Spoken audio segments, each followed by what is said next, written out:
Hoje é 7 de julho de 2021. Este é o videoprojeto Você Sabe o que é Umbanda e Candomblé? Aprovado pelo edital do programa Cultura na Rede da Secultur Paranaguá. Eu sou Mila Doxum, artisticamente Mila Gouveia, artista plástica e artesã e alorixá de Candomblé e mãe de santo de Umbanda. Sou licenciada em artes pela UFPR Litoral, cursando Questão Social pela Perspectiva Interdisciplinar, como pós-graduação. Sou responsável pela exposição Deuses que Dançam e pela exposição Culturas Negras no Paraná. Hoje o que eu vou trazer para vocês é um pouco sobre Umbanda e Candomblé, seus significados, semelhanças e diferenças. Vamos começar falando sobre o que é Umbanda.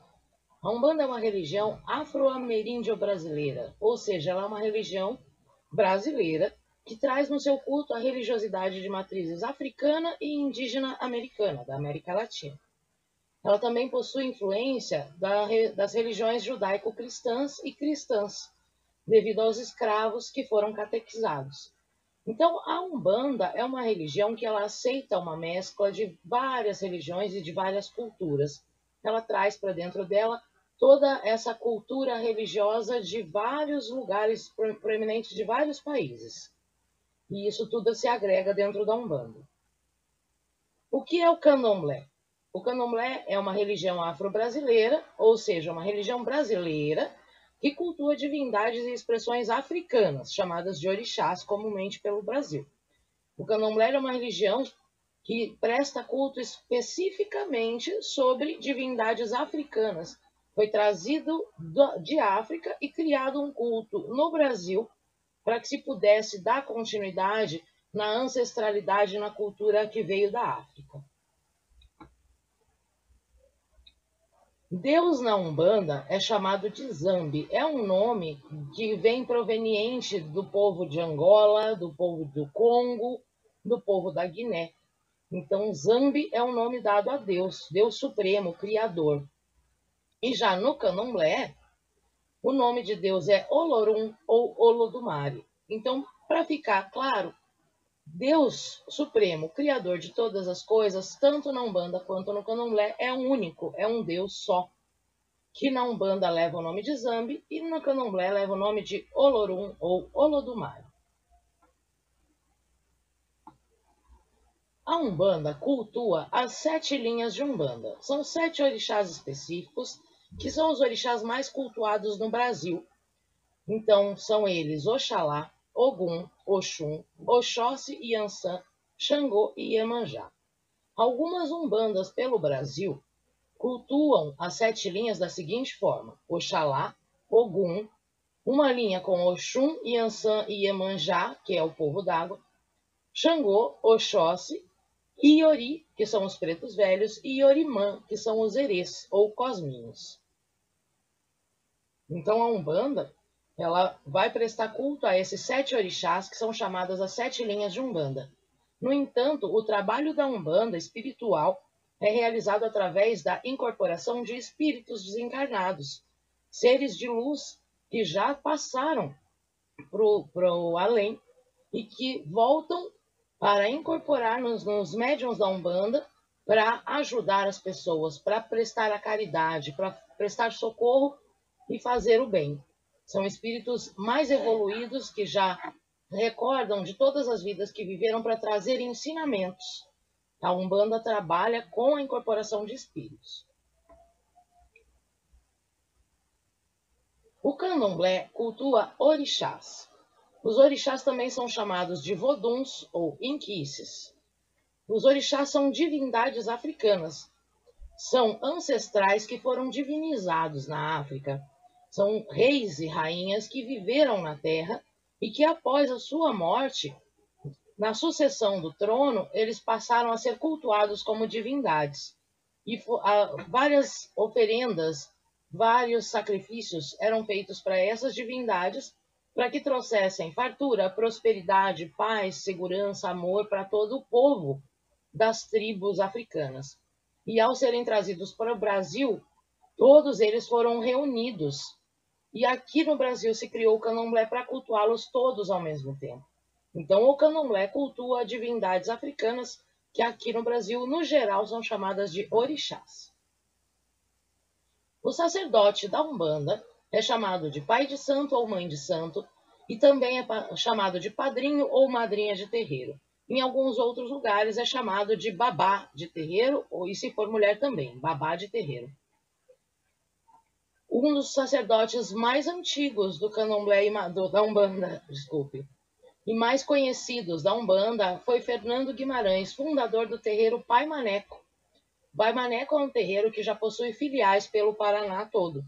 Então, o pai Fernando Guimarães é uma personalidade de grande expressão dentro da Umbanda do Paraná.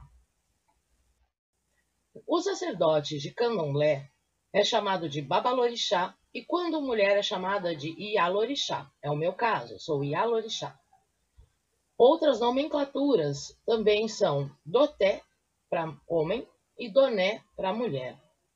Gaiacu para mulher, para homem, e Gaiamum para mulher, e Tata para homem e Iá para mulher. São as nomenclaturas dos sacerdotes do candomblé conforme a nação de candomblé onde se trabalha.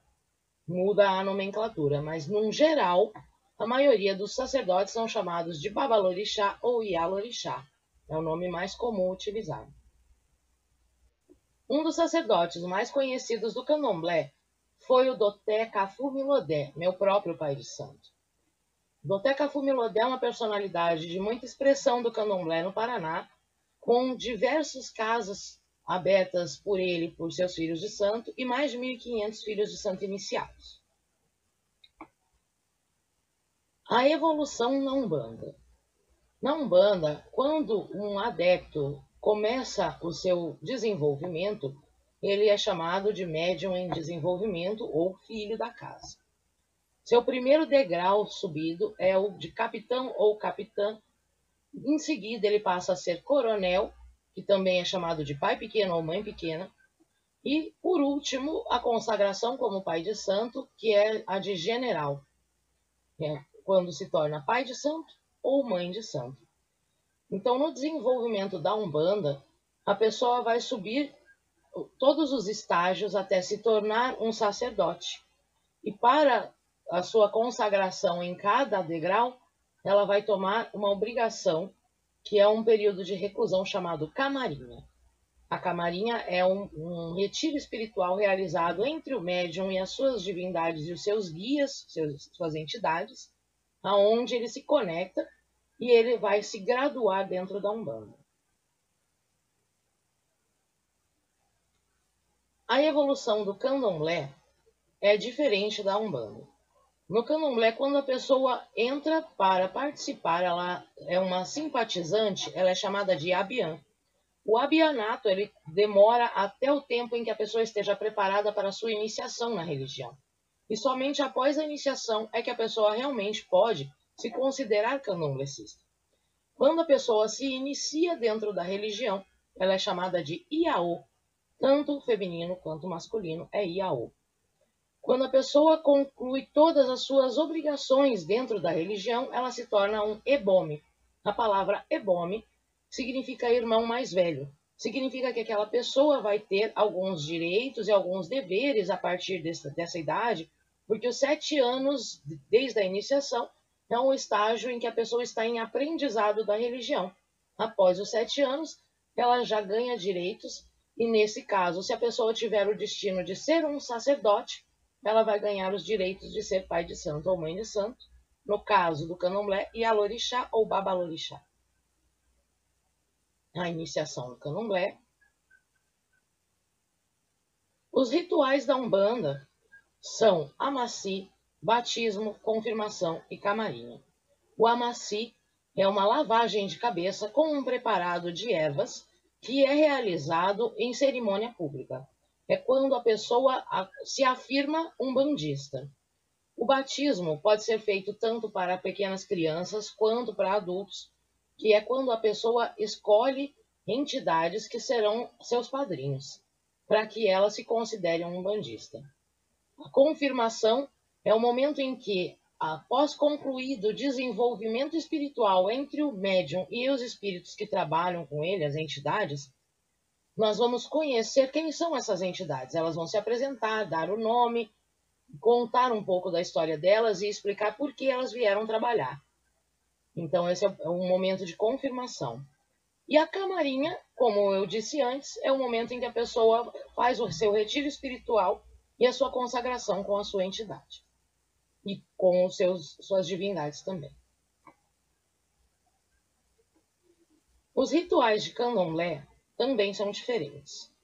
O primeiro ritual do candomblé é a iniciação, que é chamada de feitura. Após a feitura, a pessoa toma obrigações, são chamadas de obrigações. A primeira seria o Odum Etá, que seria quando a pessoa completa 1 ano de iniciada. Aos 3 anos de iniciado, a pessoa toma o Odum Ketá.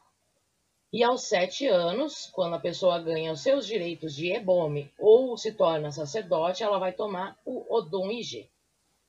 No Odum Ijê, se ela tiver direitos para ser um sacerdote, um pai ou mãe santa, ela vai receber o Oyê ou Decá, que também é uma cerimônia.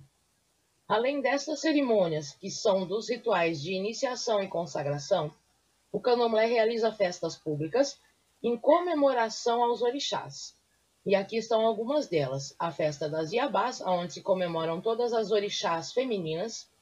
As Águas de Oxalá, que é uma festa pública onde se comemora Oxalá, que seria o orixá pai de todos os outros orixás. O Olubagé, que é uma cerimônia de limpeza, uma cerimônia onde se faz uma reverência ao rei da terra, Omolu e Obaluaê, que é realizada para que seja feito um ebó, uma limpeza de todos os presentes. O Pão de Ogum, que também é uma cerimônia muito importante dentro do candomblé, que é quando é distribuído o pão do orixá Ogum para a comunhão de todos os presentes, entre outras diversas cerimônias e festividades que o candomblé realiza conforme cada casa e conforme cada raiz, conforme cada nação de candomblé. Para falarmos um pouco sobre nações de candomblé e orixás, seria necessário uma outra oportunidade de realizar um novo vídeo para que a gente possa falar mais sobre eles. Vamos tentar providenciar mais um vídeo. Aqui uma curiosidade. As celebridades da Umbanda. Apresentamos aqui algumas personalidades que são umbandistas e que muita gente não sabe. Creio que Zeca Pagodinho é muito conhecido como umbandista e o mundo todo sabe da Umbanda, inclusive nas suas próprias músicas. E outras personalidades também, que são umbandistas praticantes, mas que devido à sua fama, acabam não sendo tão conhecidos como religiosos da Umbanda. Aqui algumas celebridades do candomblé, pessoas iniciadas e praticantes do candomblé que também trabalham em cima da sua cultura, em cima da sua iniciação e da sua própria fé, mas que, devido também à sua fama, não se expressam tanto a respeito da religião, não são conhecidos por serem candomblecistas, mas são todos iniciados e todos eles têm muito a acrescentar dentro do meio religioso. Então é isso, pessoal. Agora vocês sabem um pouco do que é Umbanda e o que é Candomblé e qual é a diferença entre eles. Tomara que tenha logo uma oportunidade da gente conversar mais sobre isso. O meu colofé e muito axé.